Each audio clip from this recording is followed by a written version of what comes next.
Hello dear student आज हम आपको समझाने वाले हैं ट्रांसफार्मर के कुछ ऑब्जेक्टिव क्वेश्चनों को। और इनको आज हम समझाएंगे आपको बिल्कुल डिटेल में। आप इन क्वेश्चनों को ध्यानपूर्वक देखिए।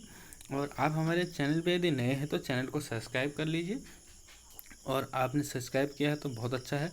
तो हम बढ़ते हैं आज ट्रांसफार्मर के कुछ विशेष क्वेश्चनों की ओर और इनको समझते हैं डिटेल में कि ऐसा क्यों होता है। ऑप्शन जो दिया गया है इसके तथ्य के साथ ही हम आपको बताएंगे कि ऐसा क्यों है, ये ही इसका आंसर क्यों है, ये ऑप्शन ही इसका आंसर क्यों है। तो ध्यानपूर्वक देखिए और समझिए इसको, ये आपके लिए ही हमने बनाए हैं। तो यहाँ पर फर्स्ट क्वेश्चन हमारा है, देखिए जो फर्स्ट क्वेश्चन में क्या है। किसी ट्रांसफार्मर में से क्रोड निकाल लेने पर उसके चुंबकीय पुंज का उत्पादन, मतलब हमने क्या करा, ट्रांसफार्मर से उसकी कोर को यदि हमने निकाल दिया, मतलब ट्रांसफार्मर की कोर को ही यदि हम निकाल देते हैं तो उसकी चुंबकीय जो पुष्टि होगी उसका क्या रिएक्शन रहेगा, मतलब वो घट जाएगा, बढ़ जाएगा, कि अपरिवर्तित रहेगा, कि इनमें से कोई नहीं। तो जैसे हमारा ट्रांसफार्मर है, इसकी कोर से ही हमारा क्या होता है कि जो मैग्नेटिक जो फील्ड जो फ्लक्स होता है वो क्या होता है, प्राइमरी से सेकेंडरी की ओर जाता है। ये हमें पथ प्रदान करता है चुंबकीय फ्लक्स को पहुंचाने का। अब इसी को यदि हम निकाल देंगे तो क्या हो जाएगा, हमारा जो चुंबकीय जो पुंज है, जो चुंबकीय फ्लक्स है वो क्या हो जाएंगे, घट जाएंगे। तो इसका आंसर क्या होगा, ए। चुंबकीय फ्लक्स हमारा, चुंबकीय पुंज क्या हो जाएंगे, घट जाएंगे। नेक्स्ट क्वेश्चन की ओर बढ़ते हैं। तो नेक्स्ट क्वेश्चन में हमारा यहाँ पर है, बेरी प्रकार के ट्रांसफार्मर में, सेकंड ये क्वेश्चन है, बेरी प्रकार के ट्रांसफार्मर में चुंबकीय पथों की संख्या होती है। तो बेरी प्रकार का हमारे ट्रांसफार्मर कोर के अकॉर्डिंग 3 टाइप के कोर होते हैं, सेल और सेल टाइप का, बेरी टाइप और कोर टाइप, 3 टाइप के हमारे ट्रांसफार्मर होते हैं। तो जो हमारा बेरी टाइप का जो ट्रांसफार्मर है इसमें क्या होता है, इसमें यह पूछ रहा है कि इसके पथों की संख्या क्या होती है, चुंबकीय पथों की संख्या। जैसे हम बात करें कोर टाइप की, तो कोर टाइप में क्या होता है, एक यहाँ वाइंडिंग होती है, एक वाइंडिंग यहाँ होती है।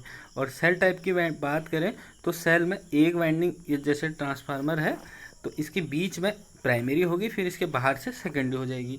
और हम बेरी टाइप का कोई ट्रांसफार्मर की बात करें तो क्या होता है, इसके बीच में यहाँ पर हमारे वाइंडिंग होती है और इसमें बहुत सारे क्या होते हैं, पथ होते हैं, मतलब कोरों की संख्या इसमें बहुत ज़्यादा होती है। तो यहाँ पर इसने ऑप्शन में दिया है, यहाँ पर फर्स्ट ऑप्शन में है, यहाँ पर एक पथ होता है, 2 होते हैं, 3 होते हैं, अनेक होते हैं। तो यहाँ पर आप, मुझे लगता है आप समझ गए होंगे, यहाँ पर क्या होते हैं, अनेक पथ होते हैं। तो इसका करेक्ट आंसर रहेगा हमारा अनेक पद इसमें रहेंगे। ठीक है, नेक्स्ट क्वेश्चन की ओर बढ़ते हैं। किसी ट्रांसफार्मर में चुंबकीय पुंज गुजरता है, मतलब जो चुंबकीय पुंज जो बन रहा है, चुंबकीय फ्लक्स जो बन रहे हैं ट्रांसफार्मर में, वो कैसे बनते हैं। ठीक है, ये ऑप्शन में है, प्राइमरी में, प्राइमरी से सेकेंडरी में होता है, कि सेकेंडरी से प्राइमरी में होता है। यहाँ प्राइमरी से द्वितीयक माने सेकेंडरी हो गया, और द्वितीयक से प्राइमरी में, कि इनमें से कोई नहीं। तो जैसे हम ट्रांसफार्मर में ये हमारी कोर होती है, तो यहाँ पर प्राइमरी है, ये सेकेंडरी होती है। तो जब इसमें हम अल्टरनेटिंग करंट देते हैं तो इसमें एक क्या होता है, रोटेटिंग अल्टरनेटिंग मैग्नेटिक फील्ड बनता है, जिसके कारण क्या होता है, सेकेंडरी वाइंडिंग हमारी इसके संपर्क में आती है, एक कंडक्टर होती है, इसमें भी ईएमएफ बन जाता है। इसमें ईएमएफ बनता है तो ये भी अपना मैग्नेटिक फील्ड बनाता है, और ये भी अपना बनाता है, ये भी बनाता है, दोनों एक दूसरे की सहायता करते हैं। तो इसमें करेक्ट आंसर रहेगा हमारा सी, प्राइमरी से द्वितीयक में, द्वितीयक से प्राइमरी में। अब नेक्स्ट क्वेश्चन की ओर बढ़ते हैं। यहाँ पर नेक्स्ट क्वेश्चन है, यहाँ पे क्योंकि ट्रांसफार्मर कोर सिलिकॉन स्टील से बनाई जाती है, इसलिए बनाई, किस लिए बनाई जाती है, जो ट्रांसफार्मर की कोर है वो सिलिकॉन स्टील की क्यों बनाई जाती है, ये क्वेश्चन में है। तो इसका आंसर हमारा, क्यों हम सिलिकॉन स्टील की ही बना रहे हैं। फर्स्ट इसमें ऑप्शन दिया है ताम्र लॉस के लिए, मतलब कॉपर लॉस को कम करने के लिए। दूसरा है एडी करंट लॉस को कम करने के लिए। तीसरा है हिस्टोरिसिस लॉस को कम करने के लिए। चौथा है कॉपर तथा भंवर धारा, मतलब एडी करंट या कॉपर लॉस, दोनों हानियों को कम करने के लिए। तो हम सिलिकॉन स्टील का उपयोग कहाँ पर करते हैं, सिलिकॉन का के लिए मिलाते हैं हम हिस्टोरिसिस लॉस को कम करने के लिए। इसका आंसर करेक्ट रहेगा। हिस्टोरिसिस लॉस होता क्या है, कि जो कोर का मैग्नेटाइज और डीमैग्नेटाइज होने में जो शक्ति का खपत होती है उसको बोलते हैं हम हिस्टोरिसिस। ठीक है। तो इसको सिलिकॉन ही क्यों मिलाते हैं? सिलिकॉन का जो कर्व होता है बहुत छोटा होता है, जिस कारण हमारी ऊर्जा की खपत कम होती है और आउटपुट से हमें, इनपुट से हम जितना इनपुट देते हैं उतना आउटपुट हमें ज़्यादा से ज़्यादा मिले, इसमें लॉसेस कम हो, इसके लिए हम क्या मिलाते हैं? सिलिकॉन स्टील कोर में। ठीक, नेक्स्ट क्वेश्चन है, ट्रांसफार्मर की दक्षता उच्च होती है क्योंकि? ट्रांसफार्मर की जो दक्षता होती है सबसे ज़्यादा होती है, हमारे जो भी इलेक्ट्रिकल मशीनें हैं सबसे ज़्यादा जो दक्षता है हमारे ट्रांसफार्मर की होती है। क्यों होती है? क्योंकि ये एक स्टैटिक डिवाइस होता है, इसमें कोई भी मैकेनिकल जो लॉस है वो नहीं होता है। तो इसमें फर्स्ट ऑप्शन है यह सहप्रेरण मतलब म्यूचुअल इंडक्शन पे काम कर रहा है इसलिए होता है। कि दूसरा है कि ये स्टैटिक डिवाइस है इसलिए होता है। तीसरा है इसकी वेस्ट मतलब इसकी वेंडिंग जो है खनिज तेल से डूबी रहती है, जो मतलब जो उसमें ऑयल जो होता है उसमें डूबी होती है। या इसमें डी ऑप्शन है इसमें विद्युत शक्ति की कोई क्षति नहीं होती। तो इसका करेक्ट आंसर जो रहेगा हमारा, ये क्या है? हमारा स्टैटिक डिवाइस है, जिसमें इसमें केवल दो ही लॉस होते हैं हमारे, कॉपर लॉस और आयरन लॉस, केवल दो लॉस होते हैं। यदि मैकेनिकल लॉस होने वाला होता तो इसकी हमारी जो दक्षता होती बहुत कम हो जाती, कम मतलब ज़्यादा नहीं होती। ट्रांसफार्मर की दक्षता 90 से 99 तक होती है। ठीक है, नेक्स्ट क्वेश्चन की ओर बढ़ते हैं। समान दक्षता पर सेल प्रकार के ट्रांसफार्मर की तुलना में क्रोड प्रकार की ट्रांसफार्मर में होगी, क्या होगी? मतलब इसकी निम्न लौह मतलब ताम्र लॉस कम होगा, मतलब कॉपर लॉस कम होगा, कि इसमें हमारा आयरन लॉस कम होगा, कि ताम्र इसमें हमारा आयरन लॉस और कॉपर लॉस दोनों क्षति होंगी, कि उच्च इसमें ताम्र लॉस होगा और आयरन लॉस होगा। तो इसमें हमारा करेक्ट आंसर रहेगा निम्न, इसमें आयरन लॉस रहेगा। जब हमारे सेल प्रकार के ट्रांसफार्मर की तुलना में हम यदि कोर प्रकार के ट्रांसफार्मर लगाएंगे तो हमें क्या होगा? उसमें निम्न हमारा ये आयरन लॉस उसमें कम होगा। ठीक है, नेक्स्ट क्वेश्चन की ओर बढ़ते हैं।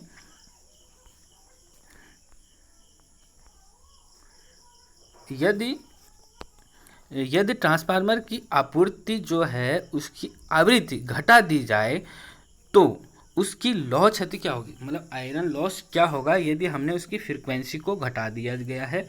तो आयरन लॉस का क्या होता है फॉर्मूला? हम इसके लिए हमें एफ जो होता है, मतलब क्या होता है एफ जो इसका है, ये एफ मतलब जो फ्रीक्वेंसी है वो डायरेक्टली प्रोपोर्शनल होती है आयरन लॉस के।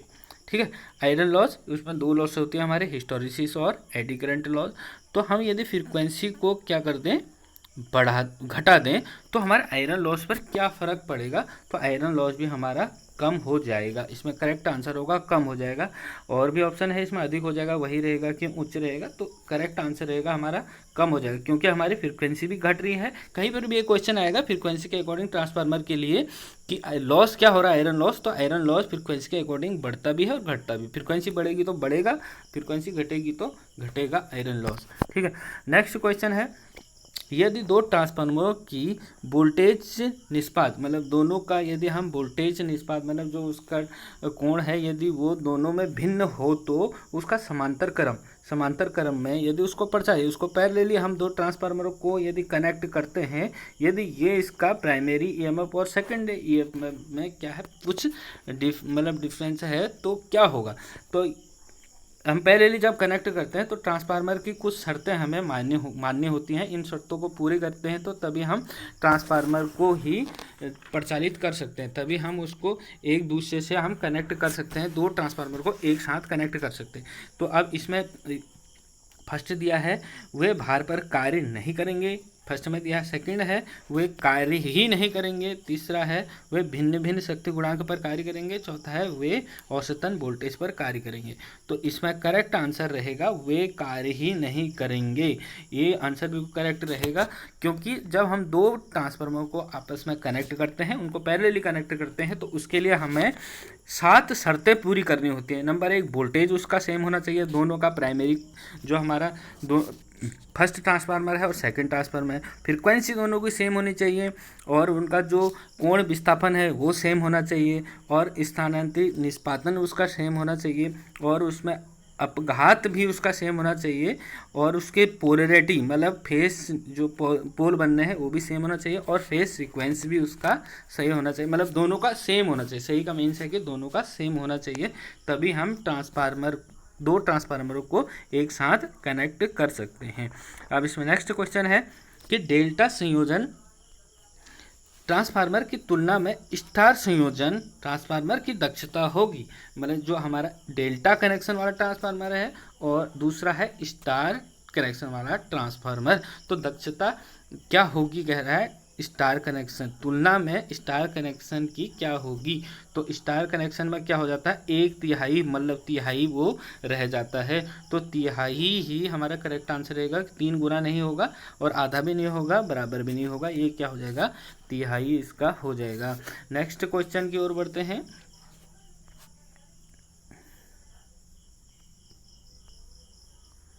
ट्रांसफार्मर के ब्रीदर में सिलिका जेल का उपयोग अचालक तेल में को पहुंचाने से रोकने के लिए किया जाता है। मतलब क्या कह रहा है, जो ब्रीदर है ट्रांसफार्मर में, जहाँ पर से हम ब्रीदिंग जो होती है, ट्रांसफार्मर ब्रीदिंग करता है तो उसमें हम सिलिका जेल भरते हैं, उसका उपयोग काय के लिए कर रहे हैं। ऑप्शन है वर्षा का जल को नहीं जाने देता है, कि शुष्क हवा को वायु को नहीं जाने देता है, और ये तीसरा है नमी को नहीं जाने देता है, कि वाष्प को नहीं जाने देता है। तो ट्रांसफार्मर का जो ऑयल होता है उसमें कोई नमी ना जाए, इस कारण हम उसमें क्या करते हैं, मतलब सिलिका जेल का उपयोग करते हैं। आप कोई भी इलेक्ट्रॉनिक आइटम खरीदते हैं तो उसके साथ भी देखा होगा कि एक पुड़िया जैसी आती है, उसमें कुछ दाने चीनी के दाने जैसे होते हैं, वही हमारा सिलिका जेल होती है। उसका मेन कारण काय के लिए है कि उसमें नमी, कुछ भी ट्रांसफार्मर के ब्रीदर के थ्रू कोई भी हमारे ऑयल में नमी ना जाए, इसके लिए हम यूज करते हैं सिलिका, ये सिलिका जेली का यूज किया जाता है। नेक्स्ट क्वेश्चन है, ट्रांसफार्मर का कार्य सिद्धांत क्या है, किस सिद्धांत पर कार्य करती है। तो अधिकतर हमको पता ही होता है, ट्रांसफार्मर म्यूचुअल इंडक्शन के सिद्धांत पर कार्य करता है। तो यहाँ पर करेक्ट आंसर हो जाएगा हमारा सह प्रेरण के सिद्धांत पर। स्व प्रेरण पर नहीं करता, सेल्फ इंडक्शन पर नहीं करता है। हमारा ऑटो ट्रांसफार्मर सेल्फ इंडक्शन के सिद्धांत पर करता है, और स्टैटिक इंडक्शन पर भी नहीं होता है, और यहाँ पर गतिज पर भी नहीं होता है। तो यहाँ पर करेक्ट आंसर रहेगा हमारा सह प्रेरण, मतलब म्यूचुअल इंडक्शन के सिद्धांत पर कार्य करता है ट्रांसफार्मर। नेक्स्ट क्वेश्चन है, ट्रांसफार्मर का उपयोग का मान परिवर्तित करने के लिए किया जाता है। हम ट्रांसफार्मर का उपयोग काय के लिए करते हैं, हम केवल वोल्टेज को अप और डाउन करने के लिए ही कार्य करते हैं। ट्रांसफार्मर से पावर को कोई परिवर्तन नहीं होता है, फ्रीक्वेंसी में कोई परिवर्तन नहीं होता है, ना कि हमारे पावर फैक्टर में कोई भी परिवर्तन नहीं होता है। ट्रांसफार्मर हमारा केवल वोल्टेज को अप और डाउन करने का काम करता है। जो पावर प्राइमरी की है वही सेकेंडरी की भी रहेगी। ट्रांसफार्मर से हम केवल वोल्टेज को अप और डाउन करते हैं बस, ठीक है। ये हमारा ये क्वेश्चन भी क्लियर हुआ। नेक्स्ट क्वेश्चन की ओर बढ़ते हैं। अब इस नेक्स्ट क्वेश्चन है, इसमें ट्रांसफार्मर प्रचालित होता है, जो ट्रांसफार्मर हम प्रचालित करते हैं, मतलब जो स्टार्ट कर रहे हैं ट्रांसफार्मर को, तो कैसे हम उसको स्टार्ट करते हैं। ऑप्शन ए है, इसको सदैव इकाई शक्ति गुणांक मतलब इसका यूनिटी पावर फैक्टर पर ही ऑन करते हैं। दूसरा है अनेक पावर फैक्टरों पर यूज करते हैं। तीसरा है विशिष्ट पावर फैक्टर पर इसको कम मान पर करते हैं। चौथा है एक ऐसे शक्ति गुणांक पर जो भार के शक्ति गुणांक पर निर्भर करता है। तो ये इसका करेक्ट आंसर यही रहेगा, क्योंकि हम ट्रांसफार्मर का जब यूज़ करते हैं उसकी रीडिंग भी हमें केवीए में होती है, केडब्ल्यू में नहीं होती है। क्यों नहीं होती है, क्योंकि उसमें पावर फैक्टर भी मान वैल्यू करता है। यदि पावर फैक्टर का मान उसमें रखते हैं तो केडब्ल्यू तभी होगा। और यहाँ पर जैसे शक्ति गुणांक ही यूज मतलब जैसा हम उस पर शक्ति गुणांक, जिस टाइप का हम उस पर लोड लगाएंगे उस टाइप से उससे शक्ति गुणांक होगा। इंडक्टिव लगा रहे हैं, कैपेसिटिव लगा रहे हैं, रेजिस्टिव हम लोड लगा रहे हैं, तो डिपेंड करता है ट्रांसफार्मर को स्टार्ट कर रहे हैं प्रचालित करने पर, उसके जो पावर फैक्टर किस पर डिपेंड करता है, जो उस पर लोड हमने यूज किया है, ठीक है। नेक्स्ट क्वेश्चन की ओर बढ़ते हैं। ट्रांसफार्मर का प्रतिघात मतलब इसका रिलक्टेंस, ठीक है, ये किस पर ज्ञात किया जाता है, किससे ज्ञात किया जाता है, रिलक्टेंस इसका ज्ञात किया जाता है। जैसे फर्स्ट ऑप्शन है उभयनिष्ठ क्रोड पुंज से, दूसरा है रिसाव पुंज या लीकेज फ्लक्स से, कि क्रोड के आकार पर, कि क्रोड पदार्थ के धारणशीलता पर, परमाबिलिटी पर। तो इसका करेक्ट आंसर रहेगा आपका लीकेज फ्लक्स पर, इस पे डिपेंड करता है। ठीक है, नेक्स्ट क्वेश्चन है इसमें ट्रांसफार्मर की दक्षता। यहाँ पर ट्रांसफार्मर की दक्षता सामान्यतः परास में होती है। ट्रांसफार्मर की जो इफिशिएंसी है वो किस में होती है? इसका आंसर, इसमें 4 ऑप्शन यहाँ पे दिए हैं। ये देखिए, ट्रांसफार्मर की दक्षता जो है इसकी परास किस में होती है, तो कितने होती है? अभी हम स्टार्टिंग में भी हम एक आपको बता रहे थे। तो ट्रांसफार्मर की जो दक्षता होती है ज़्यादा से ज़्यादा होती है। कितनी होती है? 90 से 98 तक। ठीक है, 90 से 98% तक होती है, 99 तक भी होती है यदि उसमें और अच्छा उसका मॉडल हम यूज करें। नेक्स्ट क्वेश्चन है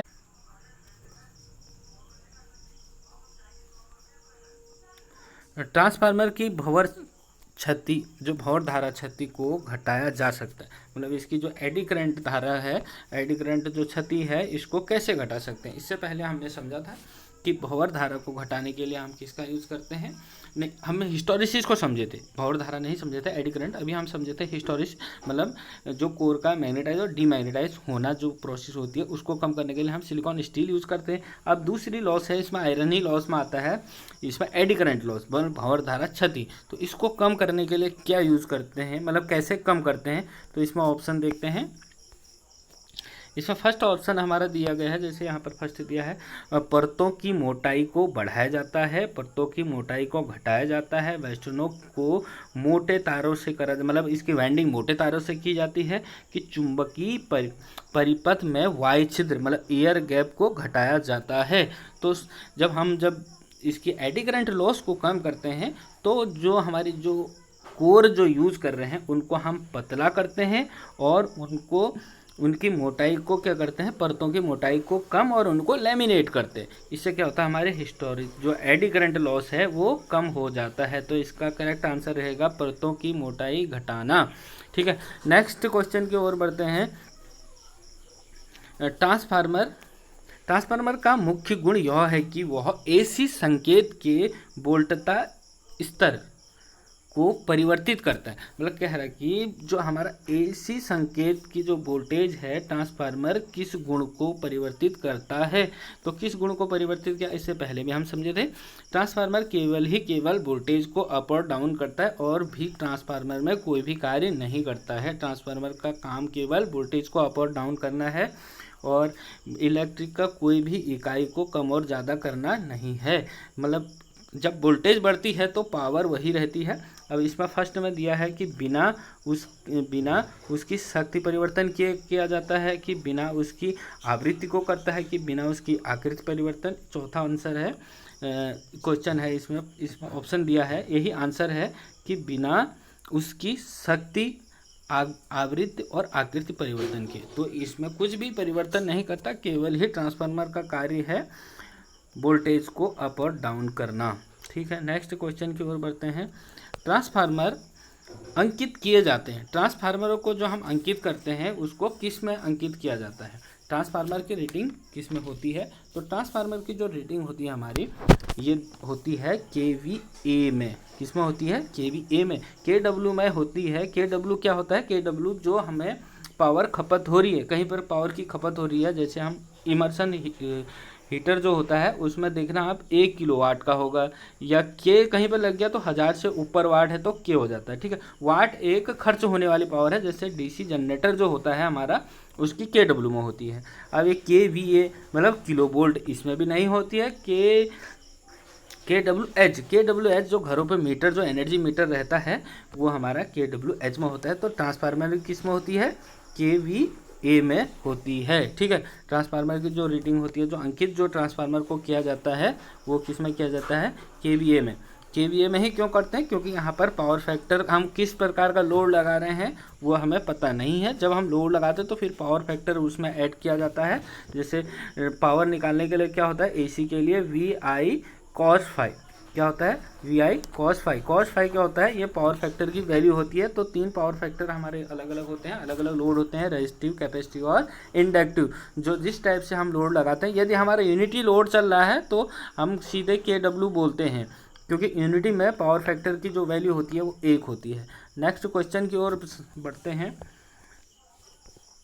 यहाँ पर नेक्स्ट क्वेश्चन दिया है कि उच्च आवृत्ति मतलब फ्रीक्वेंसी हमारी हाई है, मतलब मेगा हर्ट्ज में है, तो कार्य कर रहा है यदि हमारे यहाँ पर अभिकल्पित ट्रांसफार्मर में किस प्रकार की कोर प्रयोग की जाती है। जहाँ पर हाई फ्रीक्वेंसी होती है तो वहाँ पर हम किस प्रकार की कोर यूज करते हैं।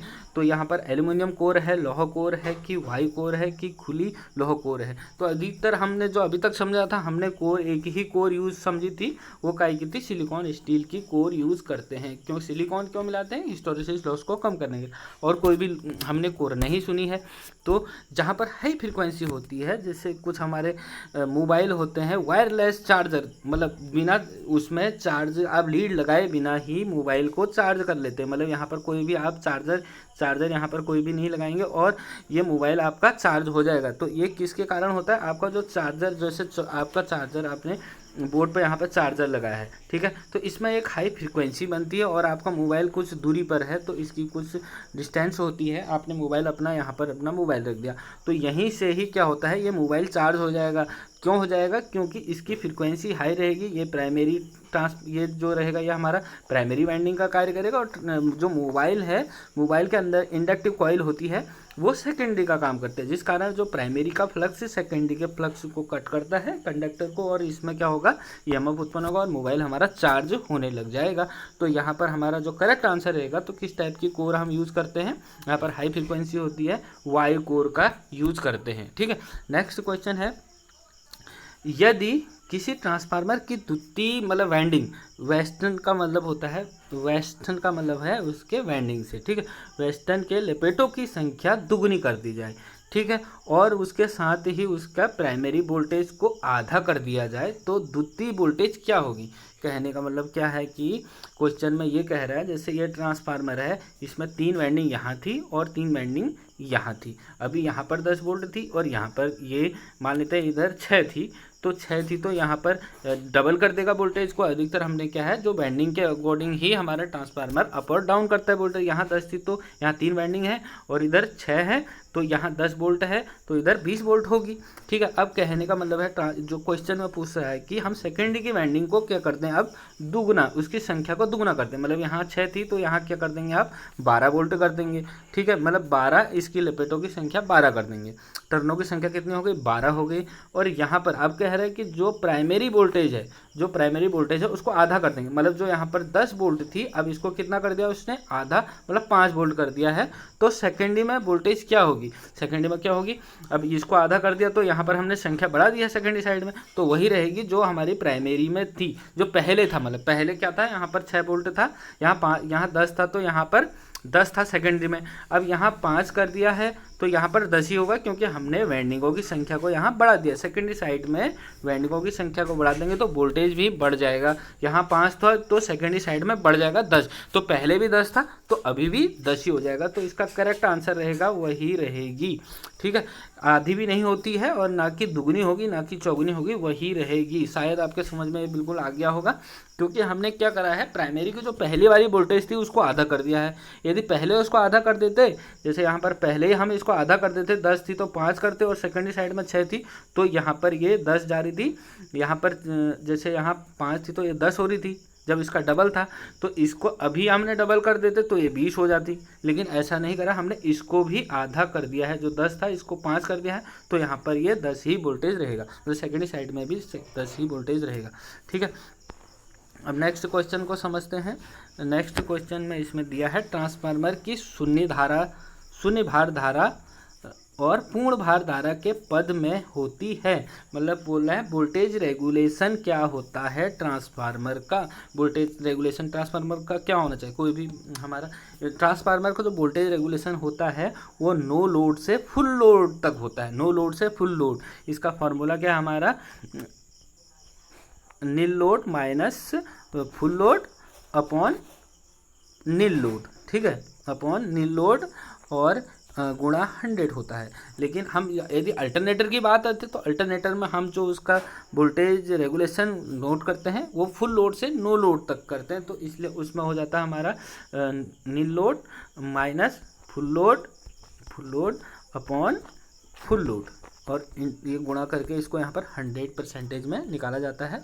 ठीक है, तो ट्रांसफार्मर का वोल्टेज जो रेगुलेशन कितना होना चाहिए कह रहा है, तो ये हमारा आंसर यहाँ पर इसने 1% से 3% है, दूसरा है 3% से 9%, चौथा है 9 से 12 की 12 से 20। तो वोल्टेज का रेगुलेशन जो होना चाहिए वो कम से कम होना चाहिए। तो यहाँ पर हमारा करेक्ट आंसर रहेगा ये हमारा फर्स्ट वाला, ये 1 से 3% तक, 3% तक उससे ज़्यादा नहीं होना चाहिए वोल्टेज रेगुलेशन। ठीक है, अब नेक्स्ट क्वेश्चन की ओर बढ़ते हैं। नेक्स्ट क्वेश्चन यहाँ पर, वितरण कार्य में प्रयुक्त ट्रांसफार्मर में सामान्यतः कौन सी शीतलन विधि उपयोग की जाती है। मतलब जो हमारा डिस्ट्रीब्यूशन ट्रांसफार्मर है इसमें हम कौन सी विधि उपयोग करते हैं, कौन सा इसको शीतलन करने के लिए कौन सी विधि यूज की जाती है, मतलब कूल करने के लिए, ट्रांसफार्मर कूल करने के लिए। आपने देखा होगा घरों के आसपास आपने जो वहाँ पर ट्रांसफार्मर लगे रहते हैं उनमें से कुछ ऑयल जैसा बाहर को आता है, तो वहाँ पर वो जो ऑयल जो उसमें यूज किया जाता है, एक तो ऑयल का यूज ये हो जाता है कि ट्रांसफार्मर की जो वाइंडिंग है उसको अचालकता प्रदान करना, मतलब इंसुलेट करना उसको, दूसरा उसको कूल करना होता है।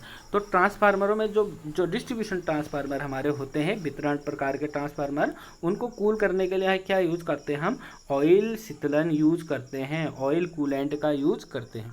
ठीक है, नेक्स्ट क्वेश्चन है यहाँ पर, ट्रांसफार्मर में प्रयुक्त ट्रांसफार्मर ऑयल, ये जो तेल दिया है, उपलब्ध कराता है, क्या उपलब्ध कराता है। तो फर्स्ट इसमें है शीतलन स्नेहक, मतलब लुब्रिकेंट प्राप्त कराता है, या अचालक या स्नेहक प्राप्त कराता है, या अचालक तत्व या शीतलन प्राप्त कराता है, या अचालक या शीतलन या स्नेहक। इनमें से कौन सा आंसर इसका करेक्ट रहेगा। तो मैं पहले ही बता रहा हूँ आपको क्या होता है, इसका काम केवल क्या है, अचालकत्व, माने इसको इंसुलेटिंग प्रदान करता है और उसको कूल करने का काम करता है। तो ये सी आंसर इसका करेक्ट रहेगा। अब नेक्स्ट क्वेश्चन है हमारा, transformer, auto transformer. Auto transformer का विशिष्ट उपयोग क्या है। ऑटो ट्रांसफार्मर का विशिष्ट उपयोग क्या है। ऑटो ट्रांसफार्मर क्या होता है, एक ही वाइंडिंग होती है, इसमें सेल्फ इंडक्शन के सिद्धांत पर ये कार्य करता है। तो ये क्या कह रहा है कि ऑटो ट्रांसफार्मर का विशिष्ट उपयोग क्या है। नंबर फर्स्ट में दिया है, इसको नियंत्रित ट्रांसफार्मर की भांति कार्य करते हैं, दूसरा है परिवर्तनीय ट्रांसफार्मर की भांति कार्य करते हैं, तीसरा है वितरण ट्रांसफार्मर की भांति करते हैं, चौथा है पृथक, मतलब आइसोलेटिंग ट्रांसफार्मर की तरह कार्य करते हैं। तो जो हम ऑटो ट्रांसफार्मर का यूज करते हैं, इसका यूज हम करते हैं केवल परिवर्तनीय ट्रांसफार्मर की भांति कार्य किया जाता है। ऑटो ट्रांसफार्मर का जब हम वोल्टेज को रेगुलेट करते हैं अपने हाथों से ही, तो हम ऑटो ट्रांसफार्मर का यूज करते हैं। अधिकतर स्टेबलाइजरों में हमारा ऑटो ट्रांसफार्मर ही यूज होता है, क्योंकि वोल्टेज कम अप डाउन जो भी होती है, AVR जो ऑटोमेटिक वोल्टेज रेगुलेटर होते हैं उनमें हम अधिकतर क्या यूज ही उसमें ऑटो ट्रांसफार्मर का ही होता है। तो इसका करेक्ट आंसर रहेगा परिवर्तनीय ट्रांसफार्मर की भांति कार्य करता है। तो दोस्तों आज का टॉपिक यहीं पर ख़त्म होता है और इससे आगे क्वेश्चन हम दूसरे पार्ट में इसके दूसरे क्वेश्चनों को लाएंगे। यदि आपको हमारा वीडियो अच्छा लगता है तो लाइक करें, शेयर करें और सब्सक्राइब करें। यदि हमारा चैनल को आप सब्सक्राइब करें और अपने दोस्तों के साथ शेयर करें, क्योंकि आपको तो जानकारी मिल गई है, अपने दोस्तों को भी जानकारी दें। धन्यवाद।